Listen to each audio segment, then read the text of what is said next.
Today I'm going to show you how to get transaction details using QuickNode RPC in N8N, step by step. This is a simple workflow setup that can help you quickly pull transaction data into your automation, whether you're building blockchain reports, monitoring payments, or just testing an API flow inside N8N. If this video helps, make sure to hit the like button and subscribe for more quick N8N tutorials. Let's get straight into it. First, open the workflow you want to use in N8N. You can start from an existing workflow or create a new one, but for this tutorial, just open the workflow where you want to fetch the transaction details. Once you're inside the editor, you'll be ready to add the node that does the work. Next, go to the Nodes panel. This is where you can search for and add different integrations and actions to your workflow.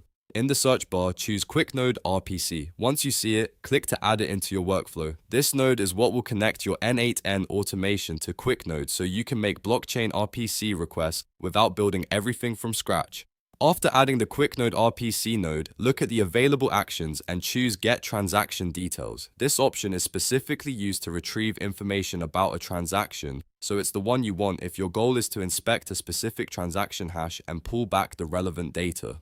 Now it's time to configure what you want. This is where you set up the transaction details request based on your needs, enter the required transaction information, adjust any parameters that are available, and make sure the node is pointing to the correct network and transaction you want to inspect. Take a moment here to confirm everything is set properly because the output depends on the details you provide. Once your configuration is ready, you can run the node and check the output in N8N. You should see the transaction details returned in the workflow results, ready for use in the next step of your automation. From there, you can connect this node to other actions in N8N, store the data, send alerts, or process it however you need. And that's it. You've now learned how to get transaction details using QuickNode RPC in N8N.